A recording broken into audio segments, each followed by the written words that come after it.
그런데 저 같은 유튜버들이 포모를 조장하게 되면은 오히려 그런 목적을 달성하는 게 더 쉬워져요. 포모를 조장하면은 조회수가 더 빨리 오르고 시청자들이 더 지갑을 열고 그 다음 잦은 매매 수수료를 더 내게 되거든요. 그래서 막 10년 후 15배 갈 주식, 올 하반기 놓치면 후회할 종목 탑10 이런 좀 자극적이고 포모를 조장하는 썸네일을 만들고 그렇게 되는 거죠.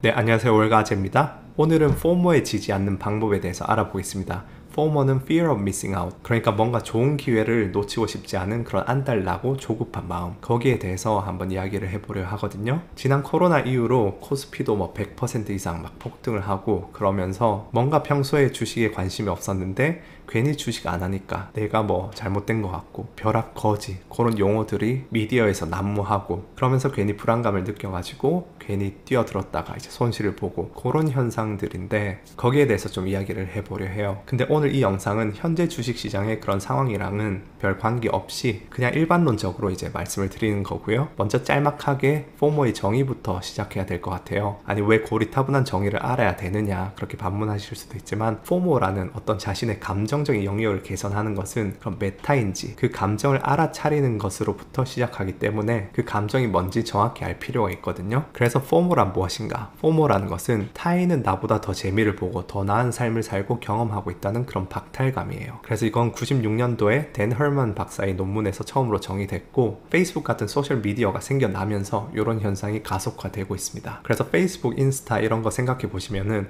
본인이 막 부스스하게 일어나가지고 뭐 산발로 시리얼 먹고 뭐 이런 걸 올리진 않잖아요. 본인의 삶에서 굉장히 특별하고 남들한테 자랑하고 싶은 걸 올리다 보니까 그런 SNS에 들어가면은 그런 가까이 친구들, 타인들의 삶의 특별한 하이라이트들만 쭉 보면서 본인의 일상과 비교하게 된다는 거죠. 그러면서 정상이 뭔지, 일상이 뭔지 거기에 대한 정의가 왜곡되게 되고 되게 미화되는 거죠. 그러면서 그 미화된 수준에 미치지 못한 나의 일상, 그 다음 나 자신, 그게 남보다 못하다는 인식을 가지게 되는 거죠. 그래서 이런 심리학 논문들에 따르면은 처음에는 이제 심리학자들이 뭐 사춘기 여성이라든지 그런 나이랑 성별 팩터가 있을 거라 생각을 했는데 막상 연구를 해보니까 나이나 성별과 관계없이 스마트폰과 SNS를 많이 하면 할수록 포모를 더 많이 경험하는 것으로 나타났습니다. 그리고 또 다른 논문에 의하면은 본인의 삶에 대한 만족감이 낮을수록 그런 포모를 심하게 경험하는 것으로 나타났고요. 그러면 투자에서의 포모는 뭘까요? 예를 들어서 도지코인이 막 100배 이상 급등해가지고 너도 나도 코인 하러 몰리는 현상, 아니면 부동산 급등으로 인해서 집을 사지 않은 사람들이 막 갑자기 벼락거지 되었다 그런 표현들이 난무한다든지 혹은 유튜브나 방송에 막 몇천만 원으로 수백억 벌었다는 그런 슈퍼개미들이 돈 자랑을 하는 모습들이 엄청 만연한다든지 혹은 게임스탑, AMC 등의 밈 주식 현상으로 하루아침에 일확천금을 버는 그런 개인들이 발생한다든지 그런 것들이 이제 미디어에 많이 나오는데 실제로 우리나라 같은 경우에는 1100만 명이 넘는 개인 투자자들이 있습니다. 근데 그 중에서도 굉장히 성공한 그런 대박난 하이라이트만 보여주는 거죠. 마치 SNS, 페이스북이 일상의 특별한 하이라이트들만 보여주는 것처럼. 그래서 나는 그냥 일상적으로 저축하고 안전히 투자를 하는데 그런 내가 좀 바보같이 느껴지기 시작하고 괜히 불안하고 막 그런 감정이 들고, 그리고 이런 부분은 오히려 투자면에서 어느 정도 지식이 있는 분일수록 더욱더 본인이 보기에 바보 같은 논리, 비합리적으로 투자하는 사람들이 부자가 많이 되고 그럴수록 참기 힘들어요. 그러한 결과로 포모를 못 이겨가지고 뛰어들게 되면은 대부분 이제 박차에 가깝게 되는 거죠. 예를 들어서 어떤 상승 추세가 있다고 하면은 그 종목이 출발하기 초반에는 이제 스마트 머니들, 똑똑하게 종목을 발굴하고 그런 분들이 이제 매수를 하고, 그 다음에 이제 일반적인 기관이랑 좀 스마트한 개인들이 뛰어들고, 그 다음 좀 속된 말로 이제 호구당락이라고 하는 그렇게 아무 생각 없이 막 지르는 분들이 이제 들어가게 돼요. 근데 오히려 이런 분들이 막차 타는 게 아니에요. 이런 분들이 투자를 하고 할 때 그걸 좀 비판적으로 바라보고 비합리적이다, 그렇게 약간 시니컬 했던 분들이 이 현상이 계속 이렇게 상승하다 보면은 거기 못 이기고 뛰어들게 되면은 그게 거의 막차일 경우가 많습니다. 거기에 격렬하게 저항했던 사람마저도 함락되었을 때가 이제 그 뒤에 더 격렬하게 저항할 사람이 없다는 뜻이거든요. 그 뒤에 사줄 사람이 없다는 뜻이죠. 그래서 이런 분들이 처음에 시니컬했는데 계속 오르게 되면은 포모를 느끼게 되는 분들이고, 이런 분들은 포모를 느끼지 않습니다. 그냥 야 무슨 코인이다 하면 달려가요. 그래서 작년 같은 대세 상승장에서는 이런 분들이 오히려 수익률이 더 좋아요. 그런 특징이 있고, 그리고 포모로 인해서 박차를 타게 되는 분들은 사이즈를 더 크게, 리스크를 더 크게 가져가는 경향이 있습니다. 왜냐하면 일종의 보상 심리도 있고 더 일찍 들어간 사람들을 많이 봤잖아요. 그래서 그 사람들의 높은 수익이 어떤 내 수익 기준의 베이스라인이 되기 때문이죠. 그래서 이제 작년같이 막 코스피가 1500에서 3200까지 막 100% 이상 급등하고 그런 장을 처음 경험한 주린이들이 이제 내년부터 되게 조심하셔야 되는 부분이, 이제 막 1년에 10% 오르고 코스피가 막 그러면 이제 만족 못하고 리스크를 높일 그런 가능성이 있다. 그래서 조심하셔야 되고, 그리고 이렇게 포모로 들어가게 되면은 본인이 늦게 들어간 만큼 조급하기 때문에 이전에 못 들어간 부분까지 한꺼번에 벌려고 하다 보니까 리스크가 더 크게 됩니다. 왜냐면 포모라는 그런 감정적인 현상 자체가 타인과의 비교에서 오는 그런 감정이거든요. 그래서 절대적으로는 조금 수익을 내더라도 거기서 만족이 잘 안 돼요. 충족이 잘 안 되기 때문에 되게 손실로 이어질 수 있고, 그러면 우리가 포모라는 감정을 어떻게 하면 피할 수 있을까요? 결론부터 말씀드리자면은 피할 수 없습니다. 왜냐하면 감정이라는 것은 내가 살아온 역사 혹은 내 선조부터 이제 내려온 DNA 플러스 나의 경험들, 그런 부분들이 축적되어서 일어나는 자동 반사적인 자연스러운 반응이기 때문에 그 감정을 피할 수는 없어요. 하지만 그 감정을 유발하는 원인을 좀 줄이고 그 감정에게서 주의를 돌려볼 수는 있습니다. 그래서 먼저 그 감정을 유발하는 원인을 한번 보면은, 저를 포함해서 한번 주변에 주식 이야기를 하는 사람들의 동기를 보세요. 그 사람들의 주목적, 그 사람들의 욕망, 그 사람들의 동기가 무엇인지. 주위 친지나 친구도 있을 것이고, 뭐 아니면 주식 유튜버, 증권사 애널리스트, 경제방송, TV, 이렇게 보시면은 제각각의 주목적은, 저 같은 유튜버 같은 경우에는 본인 채널의 조회수, 혹은 멤버십 하는 분들은 멤버십 가입 수익, 아니면은 뭐 증권사 분들 같은 경우에는 증권사의 수수료 수입, 혹은 뭐 TV나 경제방송은 광고 수입, 그런 것들이 그 사람들의 주 목적이죠. 이런 제각각의 본인의 동기가 있는 것이지, 이런 미디어에 있어서 여러분의 수익은 부수적인 부분이에요. 여러분이 영상을 클릭하게 하고 멤버십 가입하게 하고 증권사에 가서 주식을 사게 하고 광고를 보게 하고, 이런 것들이 미디어의 그런 목적이라는 거죠. 그런데 저 같은 유튜버들이 포모를 조장하게 되면은 오히려 그런 목적을 달성하는 게 더 쉬워져요. 포모를 조장하면은 조회수가 더 빨리 오르고 시청자들이 더 지갑을 열고, 그 다음 잦은 매매 수수료를 더 내게 되거든요. 그래서 막 10년 후 15배 갈 주식, 올 하반기 놓치면 후회할 종목 탑10, 이런 좀 자극적이고 포모를 조장하는 썸네일을 만들고 그렇게 되는 거죠. 근데 물론 상업적 정보 제공이 나쁘다는 건 아니에요. 그런 제공들은 필요하고 순기능이 있습니다. 만약에 자본주의 사회에서 그렇게 해서 돈을 벌 수가 없으면은 어느 누가 영상을 만들고 어느 누가 그렇게 스튜디오를 대관해가지고 전문가들 게스트들 섭외하고 뭐 그렇게 할까요? 아무도 안 하겠죠? 그래서 분명히 그런 상업적 정보 제공은 시청자들의 편익도 증대하긴 하거든요. 다른 비유를 들자면은 모든 음식점의 주 목적이 돈을 버는 것이라고 해서 전부 다 나쁜 것도 아니고 우리 삶의 음식점은 필요하죠. 하지만 그렇다고 해서 무조건 음식 많이 팔려고 백설탕, 조미료 같은 거 듬뿍 넣고 엄청 짜게 만들고 그 다음 단가 낮추려고 막 원재료 속여가지고 팔고 그래서는 안 되고, 소비자 입장에서 그런 음식은 가려 먹듯이 우리가 미디어, SNS에서 접하는 그런 정보들도 취사 선택할 필요가 있다는 거죠. 그리고 그 첫걸음은 포모라는 것에 대해서 인지하고 있는 거예요. 포모라는 감정이 무엇이고 이 업계가 포모를 조장해야지 더 돈을 버는 업계라는 것을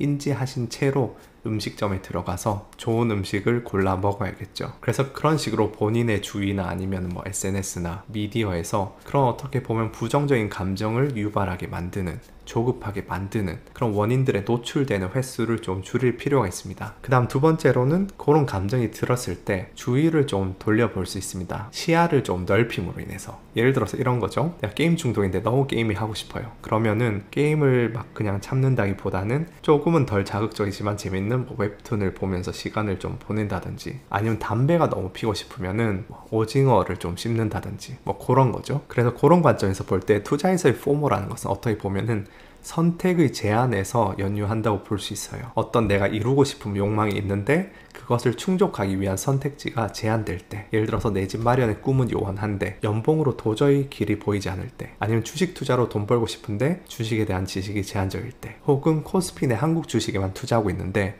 코스피가 이미 너무 오른 상태일 때, 그때 막 좁아진 선택의 문을 막 뚫고 들어가가지고 무리하게 추격 매수하고 그러기보다는 좀 시야를 넓히고 선택의 폭을 넓히면은 포모에 휘둘리지 않을 수 있겠죠.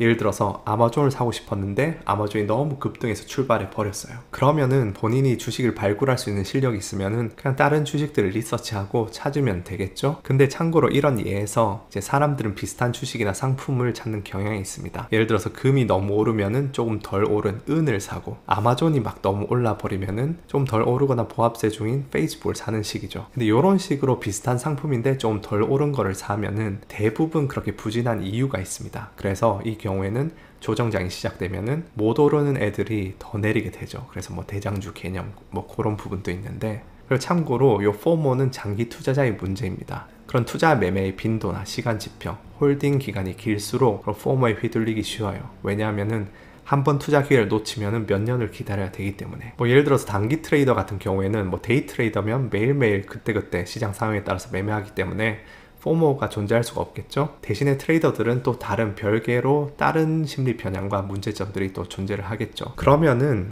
시야를 넓히고 선택의 폭을 넓혀야 하는데 어떻게 할 것인가? 이 부분은 이제 선행편 10편에서 제가 더 자세히 말씀을 드렸었는데, 삼성전자를 오늘 산다는 선택에는 사실은 하나의 투자 결정을 한 것 같지만 실제로 내가 주식이라는 상품을 선정하고, 그 다음 한국이라는 국가의 주식시장을 선정하고, 그 다음 반도체라는 섹터를 선정하고, 또 반도체 섹터 안에서 삼성전자라는 종목을 선정하고, 그 다음 여러가지 시점 중에서 오늘이라는 시점을 선정해서 오늘 샀다는 그런 5가지 결정들이 들어있습니다. 그래서 시야를 넓히고 선택의 폭을 넓힌다는 것은 이러한 부분들을 다변화한다는 뜻이겠죠. 근데 이런 말씀을 드리면은 당연히 이런 생각이 드시겠죠. 아니, 타국에 투자하는 게 어디 보통 일이냐. 한국, 미국 주식 정도는 몰라도 뭐 브라질 뭐 이런 데를 어떻게 주식을 리서치를 하고 투자를 하느냐, 그렇게 생각하실 수도 있는데, 이제 최근 몇 년간 ETF가 도래하면서 이 부분들이 굉장히 편해졌습니다. 미국 주식시장 같은 경우에도 미국 외의 국가에 대한 ETF가 800개 이상이 존재해요. 그래서 막 페루, 카타르 이런 주식시장에도 투자할 수 있는 ETF, 그런 우량주 ETF들이 존재를 하거든요. 그리고 생각보다 국가 하나를 분석하는 것은, 뭔가 국가라고 하면 규모가 되게 커서 막 되게 복잡할 것 같지만 오히려 주식 종목 하나를 심층 분석하는 거랑 노력이 좀 비등비등하다고 생각을 하거든요. 그래서 굉장히 단순한 분석의 예를 한번 들어드리자면은, 요거는 이제 필립 맥켈러라는 분이 이제 올린 건데, 제가 뭐 팔로우 하거나 보는 분은 아니고 그냥 지나가다가 인터넷에 이제 요런 예시가 있어서 본 건데, 출처는 여기고요. 요런 식으로 여러 수십 개 국가들이 있고 각각 국가의 ETF가 뭔지 이렇게 나열돼 있고, 그 다음에 그 주식시장의 이제 배당률, P, forward P, 뭐 PB ratio 뭐 그런 부분에 대해서 이제 분석을 해놨습니다. 그래서 이렇게 보시면은 터키가 제일 저평가되어 있고, 인도가 제일 고평가되어 있고, 미국은 한 5등 정도 고평가되어 있고, 그 다음 한국은 한 중간 정도 되죠. 근데 물론 제가 지난번에 가치평가 짤막하게 다뤘을 때 말씀드렸지만, 이런 식으로 해서 이제 투자를 하시면 안 되겠죠. 그냥 P 레이시오가 낮다 해서 무조건 뭐 저평가됐다 사는 것이 아니고, P 레이시오가 이렇게 터키처럼 낮은 이유에는 다 이유가 있습니다. 그래서 그런 이유들을 다 감안해서 할인을 해서 그 상태에서도 더 싸야지 이제 매수할 만한 그런 부분이라는 거. 그냥 요 예시는 어떤 국가 분석에 대한 단순한 예를 한번 들어드린 거고, 그럼 조금 더 심층적으로 보려면 어떻게 하면 되느냐. 이제 첫 번째로 국가 단위의 거시경제 건전성을 한번 봐야 되고요. 인플레, 뭐 부채 수준, 금리 같은 부분들. 그 다음에 방금 그런 슬라이드처럼 국가 단위의 주식시장 밸류에이션, 그 부분을 봐야 되고, 그 다음에 산업 구조에 대해서 개괄적으로 한번 훑고, 그 다음에 이제 리스크에 대해서 국가별 리스크 프리미엄을 계산해야 되는데, 이 부분은 생각보다 쉬워요. 되게 간단하게 할 수 있고, 그 다음에 이제 국제 정세를 그냥 단순히 뭐 아프간 전쟁, 뭐 뉴스 보는 게 아니고 투자자의 관점에서 바라보는 프레임이 필요하거든요. 예를 들어서 미중 전쟁이면은 미중 전쟁의 그런 흐름에 있어서 제일 수혜 지역이 어디일까? 저는 개인적으로 동남아시아라고 생각을 하는데, 뭐 그렇게 투자의 관점에서 바라보는 국제 정세, 그 다음 국내 정세, 그 국가의 정치가 주식시장에 미치는 영향, 뭐 터키 같은 경우에 뭐 좌파 우파 그런 정권이 집권하고 막 그러면은 어떤 여파가 있는지, 대충 요 6가지 요렇게 되는데, 그래서 요런 부분들은 생각보다 어떤 레포트 한두 개 읽어보시면은 감을 좀 잡으실 수 있습니다. 그래서 요런 국가 분석의 틀에서 어떤 부분들은 굉장히 손쉽게 계산을 할 수 있고, 어떤 부분들은 한두 번 해보시고 나면은 좀 익숙해져서 그 다음번부터 쉬워지고, 어떤 부분들은 한 1년 정도 시간이 필요합니다. 예를 들어서 국제 정세 파악 같은 경우에 경우에는 여러 가지 그런 컨텍스트들이 다 섞여 있기 때문에 한 1년 정도는 꾸준히 국제 정세에 대해서 공부를 좀 하셔야지 되고, 대신에 그렇게 한 번만 따라잡고 나면은 그 뒤로는 그냥 팔로우 하면서 가끔 업데이트만 해주면은 충분히 그 컨텍스트가 갖춰지는 그런 형태가 되는데, 그래서 이런 방향으로 공부하면 된다, 그렇게 개괄적으로 말씀을 드리고, 그래서 이제 제 채널에서도 기본편에서 두 번째 시리즈로 금융상품들을 분석했고, 이제 세 번째, 네 번째 이제 앞으로 미중 전쟁 그 시리즈를 할 때 이런 쪽으로 이제 초점을 좀 맞춰가지고 공부를 하지 않을까 싶습니다. 그래서 오늘 포모라는 어떤 부정적 감정에 대해서, 첫 번째는 포모라는 감정 자체에 대해서 명확히 알고 인지하기, 두 번째는 그런 주변이나 미디어에서 그런 포모를 조장하고 유발하는 원인들을 찾아서 거기에 대한 노출을 좀 줄이는 것, 그 다음 세 번째는 시야를 넓히고 선택의 폭을 넓히는 것. 물론 그냥 막 갑자기 막 말레이시아 투자하겠다 이런 게 아니고 부단한 자기 개발과 공부를 통해서 그런 시야를 넓혀야겠죠. 그 다음 마지막으로 드리고 싶은 말은, 아까 전에 말씀드렸듯이 이 학술지에 게재된 논문에 의하면은